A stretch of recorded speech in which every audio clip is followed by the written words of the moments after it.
Hello guys, कैसे हैं आप लोग। आई होप कि आपके गेट एग्ज़ाम की तैयारी अच्छी चल रही होगी।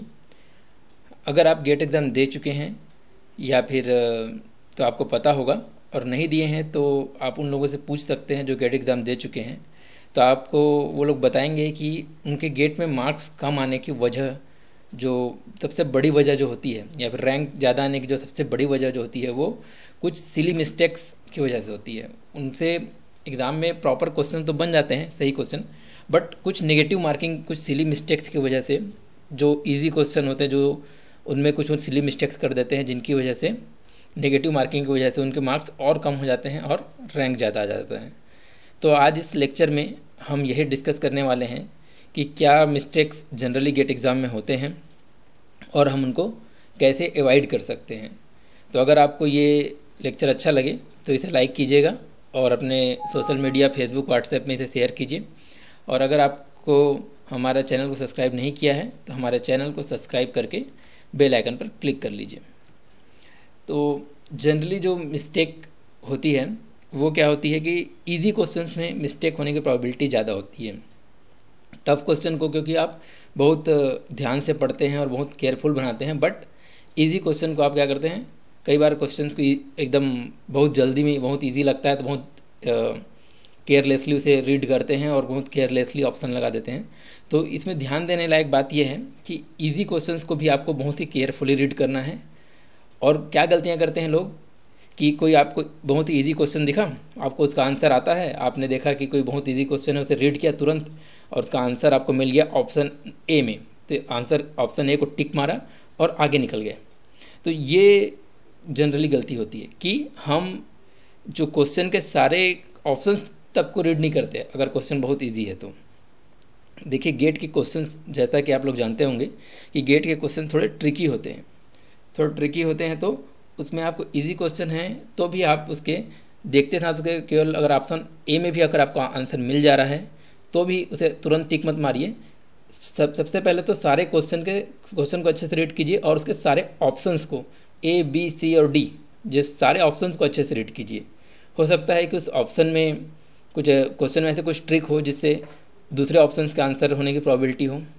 तो ऐसा जनरली मैंने एक्सपीरियंस किया है, जो मेरा एक्सपीरियंस है कि कई बार एकदम इजी क्वेश्चन रहता है, उसका आंसर हमें ए में जो रहता है वही लगता है और हम उसे लगा के आगे बढ़ जाते हैं। But option B, option C और ऑप्शन डी को भी हमें केयरफुली रीड करना चाहिए और एक बार सोचना चाहिए कि कहीं वो तो आंसर नहीं है।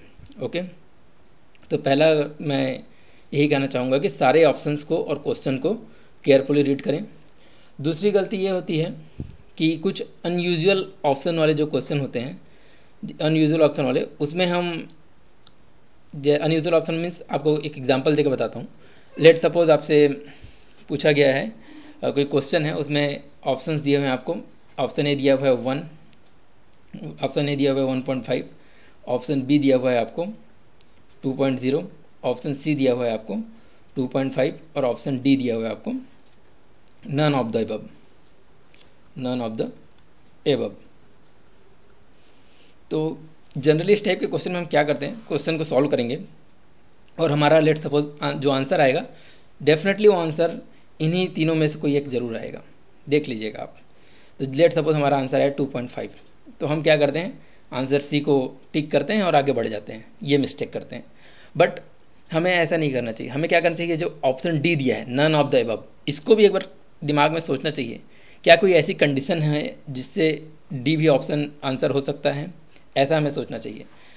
ऐसा मैंने देखा है कंट्रोल सिस्टम के कुछ क्वेश्चन में, मैंने देखा था कंट्रोल सिस्टम में क्वेश्चन में हमें निकालना था फाइनाइट वैल्यू, निकालना था हमें, सॉरी फाइनाइट वैल्यू नहीं, फाइनल वैल्यू ऑफ कुछ फंक्शन था, वो निकालना था। तो उसमें आंसर हमारा जो आ रहा था सॉल्व करने पर, वो हमारे पास क्या था, ऑप्शंस में अवेलेबल था, बट वो जो फंक्शन दिया हुआ था वो क्या था, वो अनस्टेबल फंक्शन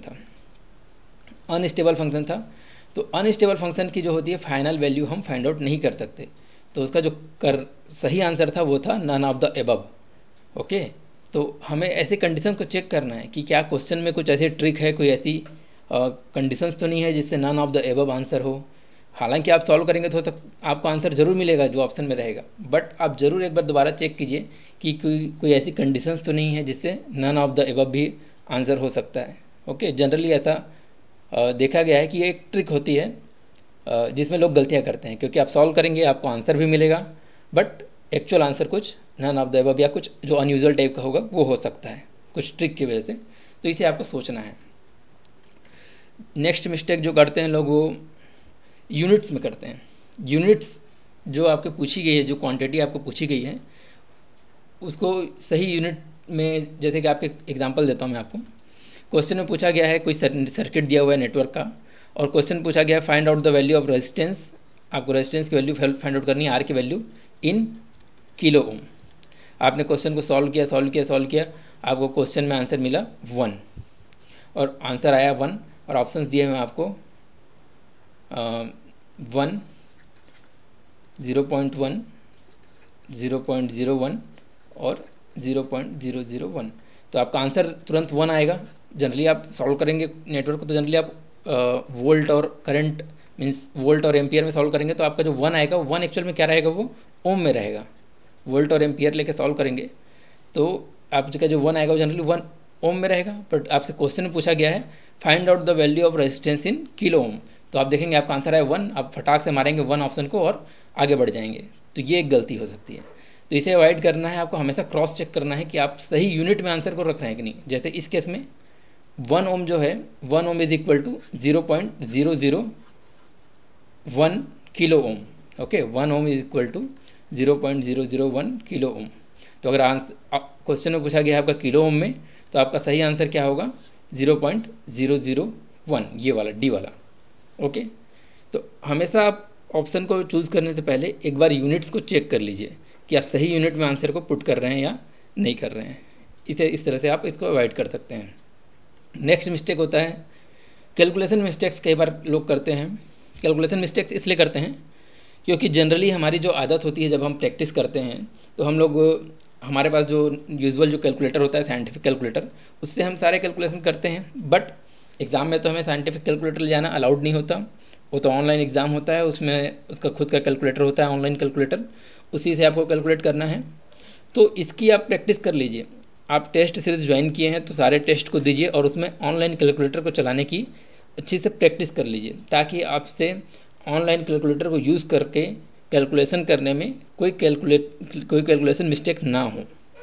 तो आप इस तरह से इस मिस्टेक को अवॉइड कर सकते हैं, कैलकुलेशन मिस्टेक आपसे ना हो। उसके लिए आप क्या कर सकते हैं, ऑनलाइन टेस्ट सीरीज देके ऑनलाइन कैलकुलेटर को चलाने की प्रैक्टिस कर सकते हैं।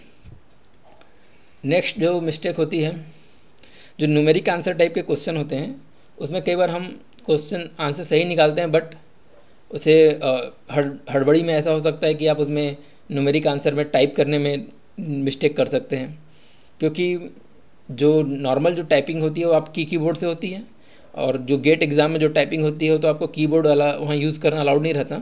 आप क्या करते हैं, केवल माउस से आप स्क्रीन में जो बटन्स दिए होते हैं उस पर क्लिक करते हैं।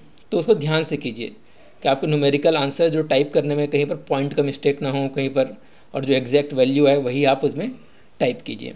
ओके, तो ये थे कुछ मिस्टेक्स जो मैंने अपने एक्सपीरियंस से, जो मेरे हिसाब से जो कुछ मिस्टेक्स जनरली होती है, ये मैंने कैसे एनालाइज़ किया है।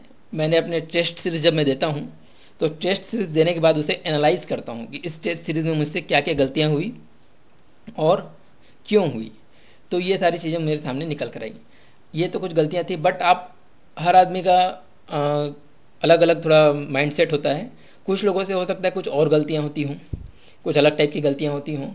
तो आप क्या कीजिए, आप टेस्ट सीरीज़ को बहुत सीरियसली दीजिए और अपने मिस्टेक्स फाइंड आउट कीजिए कि आपसे किन किन जगहों पे क्या क्या मिस्टेक्स होते हैं। आप उन्हें फाइंड आउट कीजिए, उन्हें लिख के रखिए, ताकि आप मेन एग्ज़ाम से पहले उन सारे मिस्टेक्स को देख के जाएँ और ये रिमेंबर करके जाएँ कि ये सारी गलतियाँ मुझे नहीं करनी है एग्ज़ाम में। और इस लेक्चर को आप अच्छे से देख रहे हैं अगर पूरा, तो आपको ये सारे मिस्टेक्स तो याद रहेंगे, और नहीं याद हैं तो आप इसे लिख सकते हैं कि एग्ज़ाम से पहले आप इसे देख के जाएँ कि ये सारी गलतियाँ मुझे नहीं करनी हैं। तभी आप ये सारी छोटी छोटी मिस्टेक्स को अवॉइड कर पाएंगे, नेगेटिव मार्किंग को अवॉइड कर पाएंगे, और आपके रैंक अच्छे आएंगे, मार्क्स अच्छे आएंगे। तो गाइस, अगर लेक्चर अच्छा हो तो इसे लाइक कीजिए और अपने फ्रेंड्स के साथ व्हाट्सएप फेसबुक में से शेयर कीजिए, और अगर हमारे चैनल को सब्सक्राइब नहीं किया है तो सब्सक्राइब करके बेल आइकन पर ज़रूर क्लिक कर लीजिए। और आपकी कोई सजेशन या क्वेरी है या फिर और कुछ मिस्टेक्स हैं जो लोगों को अवॉइड करनी चाहिए, जो आप बताना चाहते हैं सबको, तो आप वो हमें कमेंट बॉक्स में लिख कर बताइए, ताकि दूसरों को भी और ज़्यादा हेल्प हो सके और दूसरे भी फ़ायदा उठा सकें। तो आपकी कुछ भी जो चीज़ें हैं वो आप हमें कमेंट बॉक्स में लिख कर बता सकते हैं। Thank you guys, thank you so much.